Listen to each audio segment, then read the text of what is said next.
Hello everyone, कैसे हो आप सब। उम्मीद करती हूँ कि आप सब बहुत अच्छे होंगे। तो गाइस, वंशु चला गया स्कूल। तो वंशु के जाने के बाद स्कूल बहुत सारा काम फैल जाता है कमरे में। देखो कमरे की हालत, कंबल ब्लैंकेट वगैरह सब ऐसे ही है। तो अब मैं पूरे कमरे को अच्छे से ठीक करती हूँ। ठीक है, वीडियो में एंड तक बने रहना।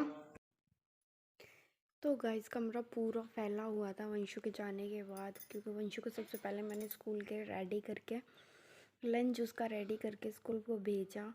और फिर उसके बाद मैंने अपने पूरे कमरे को अच्छे से सेटअप किया, क्योंकि पूरा कमरा ऐसे फैला हुआ था ना कि बस पूछो मत। बेड कहीं चादर है तो कहीं पर ब्लैंकेट है। हमारे यहाँ तो ब्लैंकेट निकल चुके हैं, क्योंकि हमारे यहाँ पता है क्या, इतनी ठंड होने लगी है।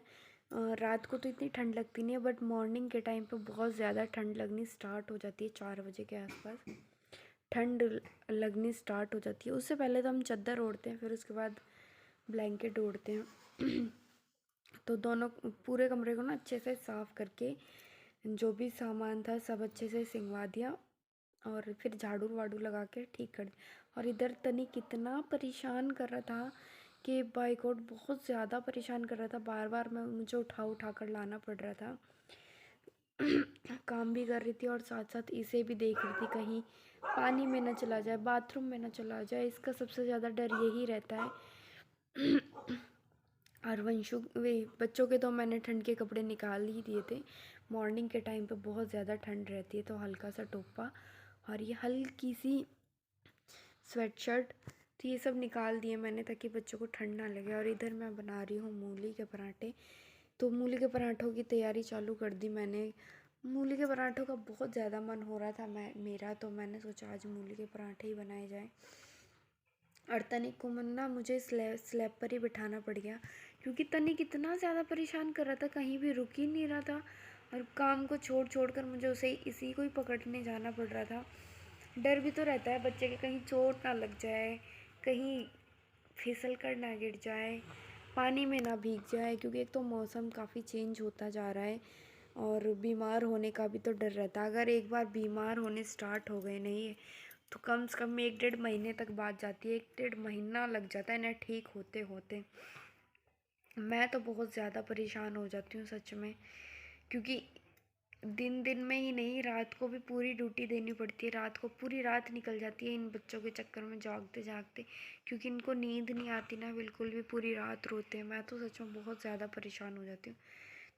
तो इसलिए मुझे ना तनिक को अपने पास ही बिठाना पड़ा। पता नहीं क्यों किचन में मैंने लाइट भी ऑन कर रखी थी, फिर भी ऐसा अंधेरा अंधेरा सा हो रहा था। साइड में सूरज की रोशनी आ रही थी ना सामने, तो उसकी वजह से सब अंधेरा अंधेरा हो रहा था सारे में। सिर्फ वहीं पर ही उजाला है जहाँ पर सूरज की रोशनी आ रही है, और बाकी की जगह अंधेरा सा हो रहा है।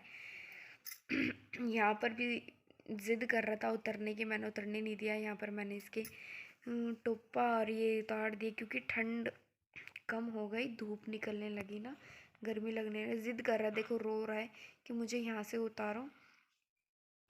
तो मैंने जल्दी जल्दी यहाँ से सारी मूली कस कर कद्दूकस में, फिर ये छिलके विलके उठाकर इसको भी लेके चल दी। मैं कहा चलो अब चलो। फिर उसके बाद मैं अब यहाँ पराठे की तैयारी करने लगी हूँ। उसको फिर उसके पापा थाम रहे, तनिक को कभी उसके पापा थाम रहे तो कभी उसका चाचू। तो यही सिलसिला चलता रहा, क्योंकि वो इतना ज़्यादा परेशान करता है। कम से कम एक रखवाली के लिए तो बंदा होना ही चाहिए।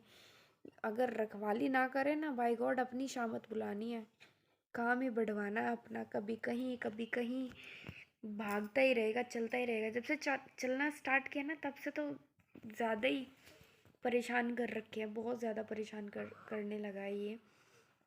अब क्या करे, बच्चा है, बच्चे का तो काम ही यही होता है ना, परेशान करना। इधर मैं मूली कस कर उसमें नमक डाल दिया था ताकि ये पानी छोड़ दे अपना, जितना भी पानी छोड़ सके छोड़ देगी।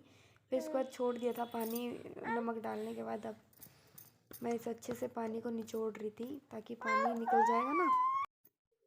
मूली अगर पानी ना छोड़े ना तो पराठे भी अच्छे से नहीं बन पाते। जैसे कि अब मूली में पानी निकल गया है, तो मैं इसे अच्छे से निचोड़ के साइड रख दूँगी।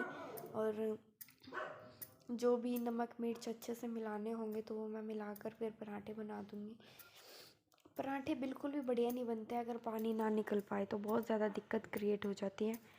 तो मैं यहाँ जल्दी जल्दी खाना बना रही हूँ क्योंकि लेट हो गया था, 9 बज गए थे और सबको भूख लग रही थी। क्योंकि एक बच्चा होता है ना भाई, बच्चा बहुत ज़्यादा परेशान करता है तो कुछ भी नहीं हो पाता है।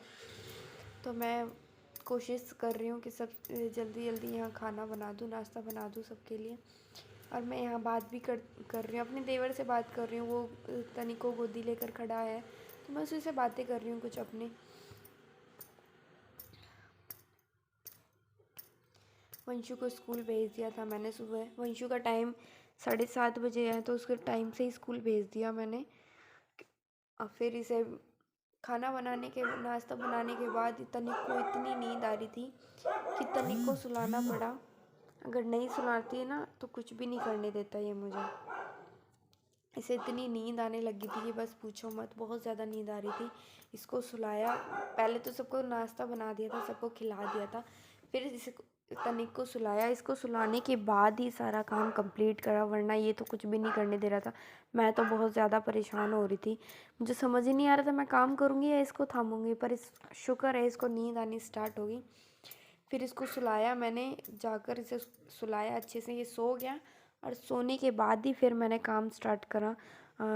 नाश्ता तो बन ही चुका था, फिर खाना वाना मतलब कि बर्तन वगैरह, पूरी किचन को अच्छे से साफ़ करना, पोछा वगैरह ये सब फिर बाद में करे। कमरों में भी पोछा नहीं लग पाया था उस टाइम पे। फिर कमरों में भी पोछा लगाया अच्छे से पूरे। जब सब जगह साफ़ सफाई होगी ना, पर ये बीच में ही उठ गया था, ये उठ गया था 1 घंटे के बाद ही उठ गया था, 11 बजे उठ गया था। नहीं नहीं, हाँ 1 घंटे के बाद उठ गया था ये। तो 1 घंटे के बाद उठने के बाद वही फिर से स्टार्ट रोना धोना। तो उस टाइम पे मेरी किचन में बस पोछा पोछा रह गया था और अच्छे से साफ़ हो गई थी, क्लीन हो गई थी, बर्तन भी वॉश हो गए थे, सब कुछ हो गया था, बस एक पोछे को छोड़कर। फिर इसको इतने इसके पापा ने लिया। मैंने इन्हें बोल दिया था मगर आप थामोगे थोड़ी देर के लिए। तो फिर उन्होंने इसे थोड़ी देर के लिए थामा, इतने मेरा काम कंप्लीट हो गया था। बस 15 मिनट का काम था, घर में पोछा लगाना और फिर किचन में लगाना। तो ये सब कंप्लीट करके मैं तो सच में ये समझ लो जैसे भाई पूरा ही काम हो गया हो। बहुत खुश हो गई सारा काम कंप्लीट होते ही। फिर तनिक को नहलाना धुलाना ये सब कंप्लीट करा। सारा काम हो जाता है ना तो ये समझ लो भाई पता नहीं कौन सी जंग सी जीत ली। सारा काम ख़त्म होते ही, अब काम ख़त्म नहीं होता ना तो आलस सा आता रहता है, भाई अभी काम नहीं हुआ, काम नहीं हुआ, आलस सा आता रहता है। अगर एक साथ लगे रहो तो होता रहेगा, और जहाँ बीच में रुक जाओ बस पूछो मत। ऐसा वाला आलस आता है, नींद आनी स्टार्ट हो जाती है। कहने का मतलब ये है सारा काम कंप्लीट करके ही चैन मिलता है। मुझे लग रहा था मगर पता नहीं कैसे होगा, क्योंकि तनिक जो है ना उसको साथ में बिठाना पड़ रहा था मुझे।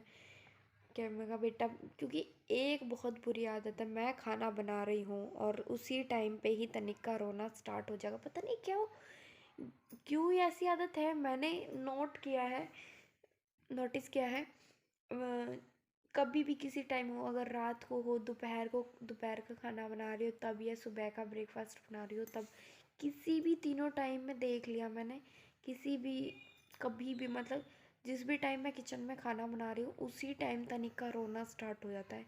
तो मुझे लग रहा था मैं पता नहीं कैसे करूँगी मैं।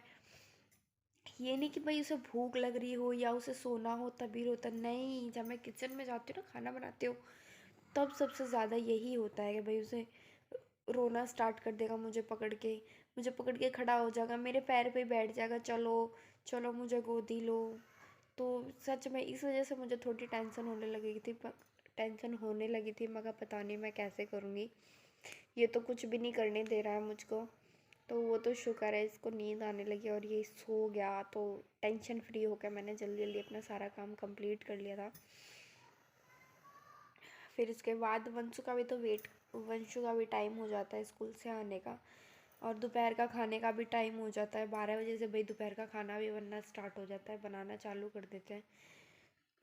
तो कभी कभी अगर बीच में रेस्ट ना मिले ना सुबह का सारा काम कंप्लीट हो गए, तो सिर में भी दर्द बनना स्टार्ट हो जाता है। ऐसे लगता है पता नहीं कब ख़त्म होगा ये काम, कब फ्री होंगे। तो फाइनली मैंने अच्छे से काम कंप्लीट कर लिया था, तनिक को भी संभाल लिया था।